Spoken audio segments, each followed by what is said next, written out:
What a sublime time for some opining on rhyming. I know it, you know it, poetry is famous for rhyming. Of course, in the last 100 years or so, poetry seems to have given up on rhyming. And that right there is the answer to the question.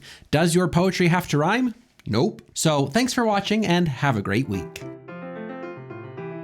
But there's actually some interesting things to say about poetry and rhyme. Sure, many poems don't rhyme like they used to, but there's more to this than just a yes or no. As with all things, issues we pretend are either a for or against kind of thing are actually more complex and interesting than our frustrating and intractable binaries. So yes, the topic of the day is rhyming in poetry, and the short version is that you can rhyme if you want to, and it's still poetry even if you don't. But there is a little more to it than that. I think when most people think of rhyme in poetry, what they're really thinking of is rhyming words at the ends of lines. So when we say that poetry mostly doesn't rhyme anymore, this is what we're talking about. Skim the contemporary stuff and you'll rarely find a traditional rhyme scheme. And honestly, there's a lot that can go wrong with end rhymes, so it's not all that surprising that poets now tend to be skeptical of them.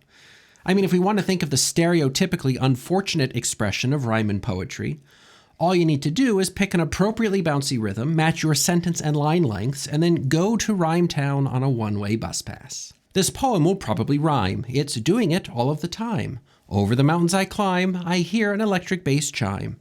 Did I mention I like to drink juice from a lime? Aside from being high art, this poem, if we could even really call it that, demonstrates many of rhyme's comorbidities. One, the lines and sentences are the same length. So at the end of every line, we also get the end of a grammatical unit coinciding with a rhyme, which also lines up with our rhythmic meter. It's natural for this to happen when you're writing a poem because chances are you're writing towards the rhyme.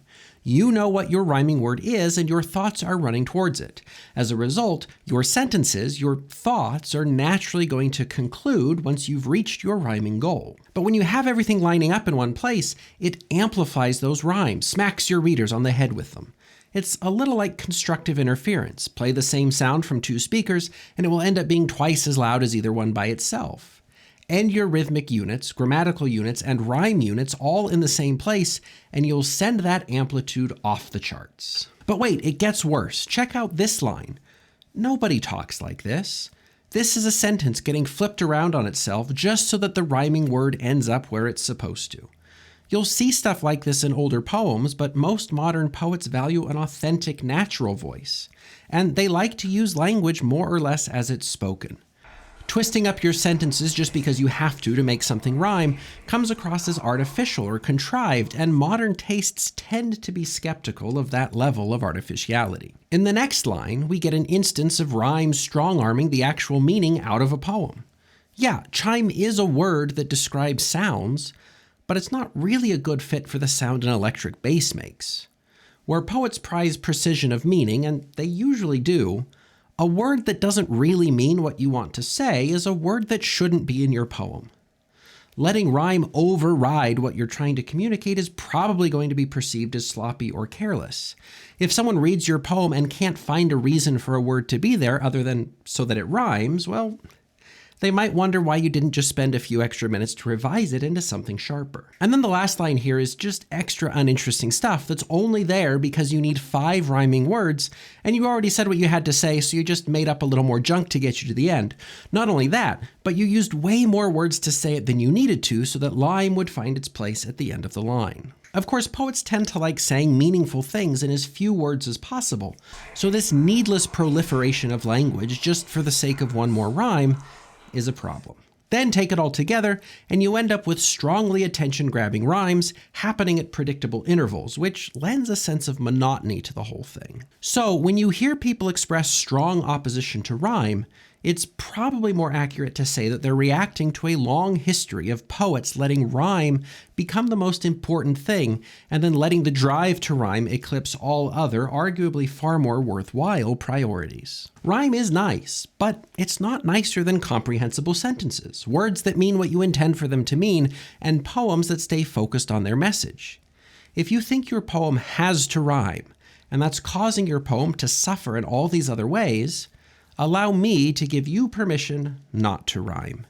Make sure your poem says what it has to say as purposefully as possible before you worry about making it speak in rhyming lines. So the basic fact is that many contemporary writers will look at rhyme skeptically. It can be seen as overly artificial, old-fashioned, distracting, trite, or insincere. But like I said before, these complaints really only get leveled against rhyming patterns at the ends of lines.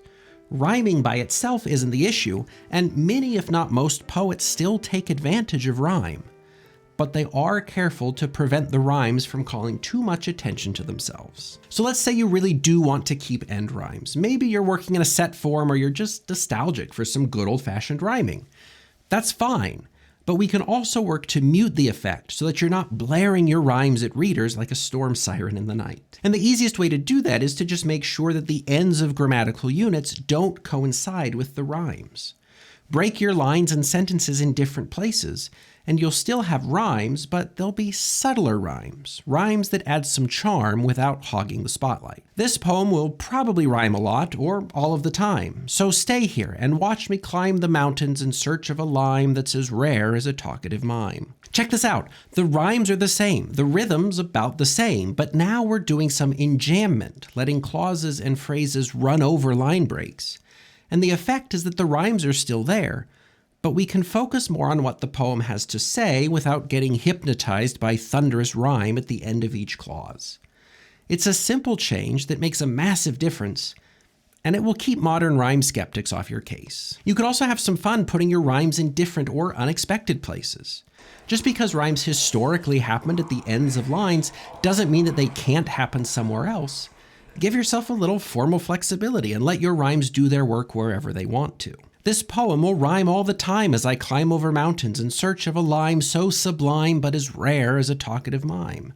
So please stay till I'm back to share it with you. Obviously, we're doing a rhyming video and exaggerating rhymes a little, but one thing I think is unfortunate about end rhymes is that you lose out on the opportunities to play with the timing and spacing of rhymes. Rhymes that are close together resonate more strongly, and rhymes that are far apart do the opposite. When you're stuck on a rhyme every 10 syllables, well, you just don't get as much room to modulate the effects of rhymes as you would if you let them show up wherever they wanted. But at the same time, rhyme is only one tool at your disposal. Focusing only on rhyme also deprives you of the fun that comes with playing with sound in other ways. You can achieve really interesting and pleasing sounds, or if you will, different textures, when you take advantage of things like assonance and consonance in addition to rhyming. It's not a rule that all poems should rhyme, and that's got nothing to do with my quest in the mountains to find the prized and elusive loam lime. When I find one, I'll climb down, divine fruit in hand, and will savor the juice from that lime. Now, of course, this is a silly little example for the sake of a silly little video about rhyming, but you'll notice that it sounds so much different from what we started with. And it is doing several things much better. Acknowledging that this is not meant to be a triumph of 21st century poetics, we have less stuff that's just here because it has to be for the sake of rhyme. Words mean what they're supposed to mean. We don't have extraneous stuff to pass the time while we wait for the end of a line. We're not twisting sentences around to make rhymes go inorganically where they have to go. And you might prefer a poem that sounds more like a nursery rhyme. I'm not going to tell you that you can't, but it is worth knowing why a large portion of today's poets have moved away from rhyming lines. And it's worth seeing that moving away from traditional rhyme schemes doesn't mean moving away from rhyme completely. It just means working with it in different ways. For the most part, I tend to write poems with my ear. Drafting and revising are, for me, exercises in arranging sounds. Of course, there's still the responsibility to say something, but it's the sound of things that delights me when I'm writing and reading poetry. So if it were up to me, everything would rhyme all the time. But I've encountered enough readers and read the thoughts of enough poets to know that many, if not most of the people who will read your poetry today are more likely to call a bunch of rhyming a distraction than to call it a delight. So for many poets then, the idea is not to get rid of rhyme and all those other things, but to mute their effects. The point of writing poetry just isn't to wear a neon badge that says, look everyone, I have a rhyming dictionary and I found 5 rhyming words and I figured out how to put them all at the ends of each line. Well, lovely for you, but at what cost? Not only was the final version of our poem still packed with rhyme, but it largely preserved the same rhythm as the original version. But because we switched up the grammar, clarified the content, and scattered rhyme and other sound devices in less predictable places, the rhythm felt less like a sing-songy children's book and more like a quiet undercurrent to the whole thing. So the goal here really is to ensure that the form of your poem and all the rhyming and other things that go along with it can be a reward for a reader who's looking for them without distracting a reader who isn't. For me, that means tempering my verve for sound with the recognition that my tolerance is much higher than a typical reader's. So finding ways to keep all the things I care about while making sure that they don't disrupt a reader's ability to focus on what they care about is part of my writing process. But of course, this is a decision every writer has to make. Does your poetry have to rhyme? Absolutely not. But does that mean that it shouldn't? Also absolutely not. How much it rhymes and where it rhymes is up to you. But it's the decision that's probably better made with your goals and readers in mind.